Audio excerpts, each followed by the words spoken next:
अब गाइस देखते हैं क्वेश्चन 3। क्वेश्चन थर्ड क्या कह रहा है हमारा? क्वेश्चन थर्ड कह रहा है a tangent P Q at point P of a circle. ठीक है, तो मैंने इतना पढ़ा तो इसके हिसाब से मैं जितना पढ़ा है उसके हिसाब से फिगर बनाते हैं सबसे पहले। ठीक है, a tangent P Q at a point P of a circle. Circle पर कोई पॉइंट पी है, उस टेंजेंट का नाम जो है वो कह रहे हैं उस टेंजेंट का नाम पी क्यू है। ठीक है, ये कोई टेंजेंट है और इसका नाम जो असली है वो पी क्यू है। ठीक है, tangent P Q at a point P of a circle. Circle पे जो पॉइंट है वो पी है और टेंजेंट टेंजेंट का नाम दिया हुआ हमने पी क्यू। ठीक है, of a circle of radius 5 centimetre. ठीक है, कोई सर्कल है उसकी रेडियस 5 सेंटीमीटर है। ठीक है, 5 सेंटीमीटर लिख दी मैंने। रेडियस मैंने बताया था सेंटर से पूरी सर्कल के एंड पॉइंट तक उसको रेडियस कहते हैं। ठीक है, 5 सेंटीमीटर की रेडियस होगी। Meets a line a tangent P Q at a point P of a circle of a radius 5 centimetre meets a line through the centre O. ठीक है, कह रहा जो टेंजेंट है ना उस वो मीट होती है इस ओ पॉइंट से एट पॉइंट क्यू पे। ठीक है, तो मैंने क्यू पे इसको मीट कर दिया। ठीक है, so that O Q is equal to 12 centimetre. जो ओ क्यू हो गया ना, ये सेंटर को हमेशा सेंटर हमेशा ओ होता है हमारा, और ये ओ क्यू क्या होगा हमारा 12 सेंटीमीटर। ठीक है, ओ क्यू हमारा 12 सेंटीमीटर हो गया। तो लेंथ हमें पी क्यू निकालनी है हमें, ये वाली लेंथ पी क्यू निकालनी है हमें। ठीक है, अब देखो ये कैसे निकलेगी।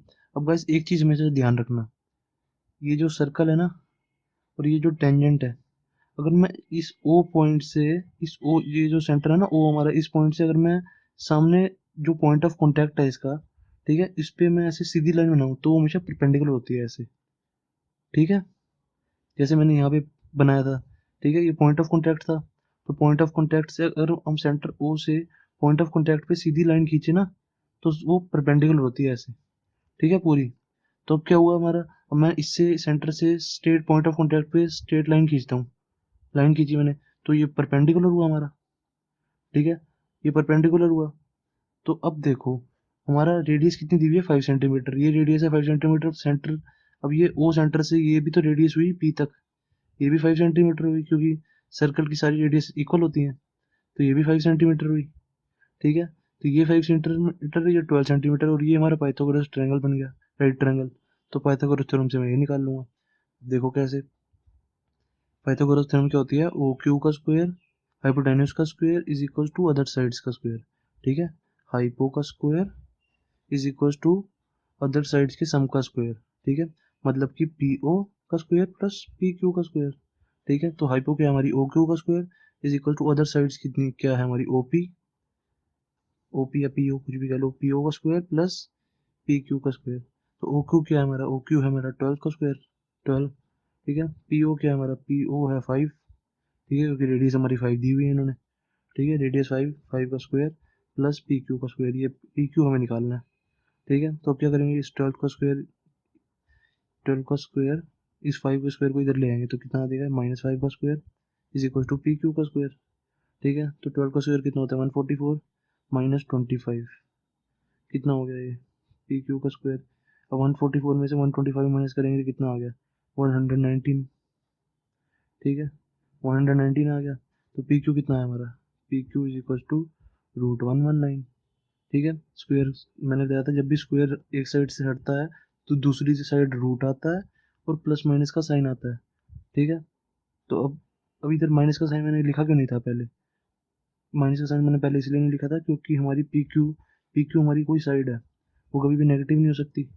तो हम नेगेटिव साइन थोड़ा लिखेंगे, तो +√119 तो 119 ही होगा बस। ठीक है, तो इसलिए मैंने नेगेटिव साइन नहीं लिखा।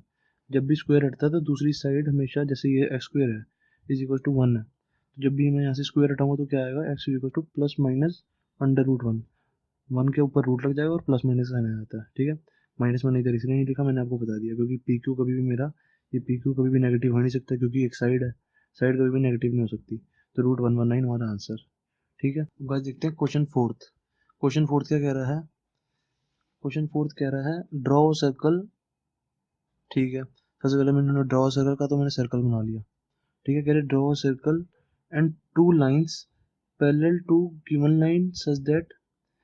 ठीक है, दो पैरेलल लाइन, सबसे पहले कह रहे हैं दो पैरेलल लाइन बनानी है सर्कल पे, two two parallel lines to a given line such that one is tangent and the other is secant to a circle. ठीक है, कह रहे हैं कोई लाइन बनाओ जो एक टेंजेंट हो सर्कल पे और एक सीकेंट हो।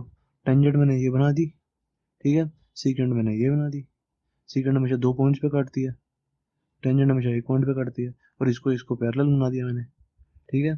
तो हमारा क्वेश्चन 4th हो गया। ये ऐसे क्वेश्चन गाइस पेपर में नहीं आते, बस ये आपका बेस बनाने के लिए है 10.1, ठीक है।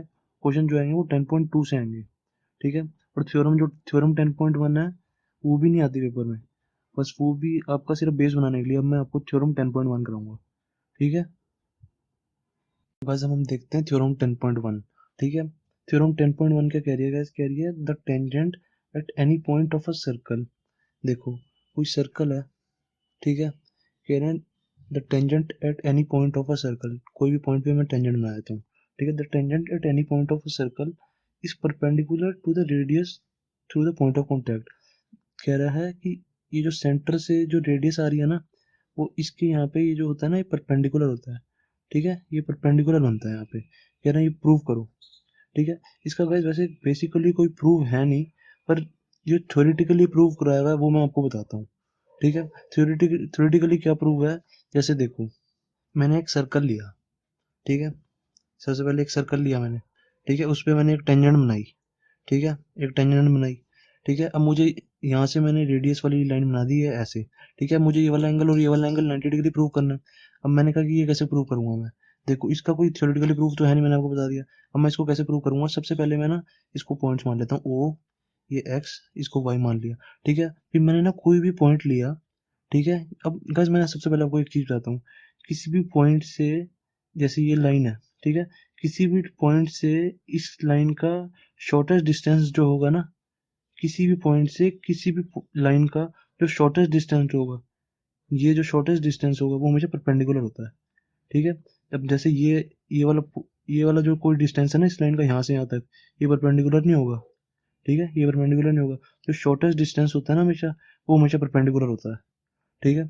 चाहे इस पॉइंट से आप इस पॉइंट का ले लो, चाहे इस पॉइंट से आप किसी भी पॉइंट का ले लो, जो शॉर्टेस्ट डिस्टेंस होता है वो हमेशा परपेंडिकुलर होता है। अगर आप इस पॉइंट से यहाँ तक आओ, तो अगर आप ऐसे आओगे तो परपेंडिकुलर नहीं होगा, क्योंकि लॉन्ग हो गया, ठीक है। शॉर्टेस्ट डिस्टेंस हमेशा परपेंडिकुलर होता है, ठीक है। तो अब देखो मैं ना इस पॉइंट से यहाँ तक, यहाँ पे ना कोई मैं पॉइंट ले लेता हूँ, ये ले लेता हूँ क्यू पॉइंट, ठीक है, क्यू पॉइंट ले लिया। अब मैं इसको थ्योरेटिकली कैसे समझाऊंगा, देखो अब मैं ओ से क्यू को जोड़ूं अगर, अब देखो ओ से क्यू का डिस्टेंस देखो, ये अब मैं इस वाली ओ से, अब ये एक्स वाई जो लाइन है ना, इसका डिस्टेंस निकाल रहा हूँ, ठीक है। अब ओ क्यू डिस्टेंस ये भी लॉन्ग होगा, ठीक है। ऐसे अगर मैं ये कोई डिस्टेंस ले लूँ, ये भी थोड़ा बड़ा होगा। ऐसे मैं अगर इधर ले लूँ ये भी बड़ा होगा, और इधर ले लूँ ये भी बड़ा डिस्टेंस होगा।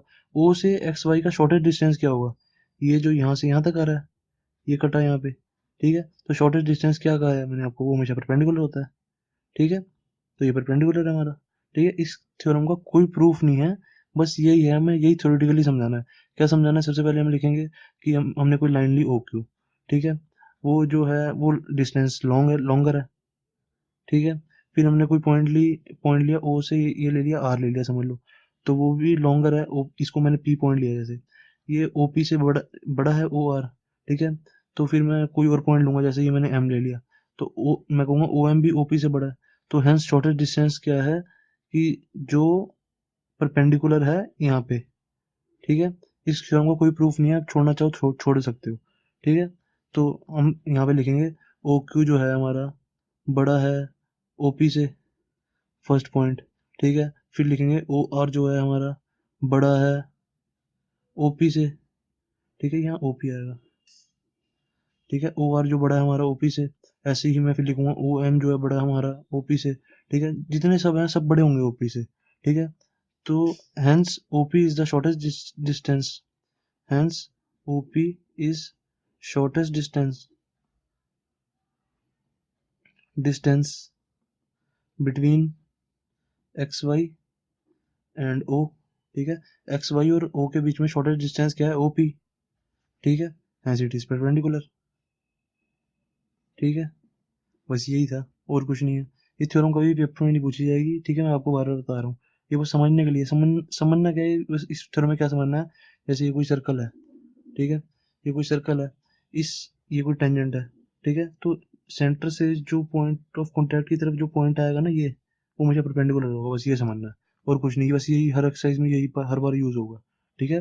क्या याद रखना है, a tangent at any point of a circle, ठीक है, is perpendicular from the centre. ठीक है, कोई भी टेंजेंट है ना, वो सेंटर सेंटर से जब हम कॉन्टैक्ट करें तो वो परपेंडिकुलर होती है। ठीक है, पॉइंट ऑफ कॉन्टैक्ट पे और सेंटर को मिलाएं तो वो चीज़ परपेंडिकुलर आती है हमेशा। ठीक है, बस हमें यही याद रखना है और कुछ याद नहीं रखना है इसमें, थ्योरम 10.1 में। ठीक है, तो हमारी 10 पॉइंट थ्योरम 1 भी खत्म हो गई। ठीक है।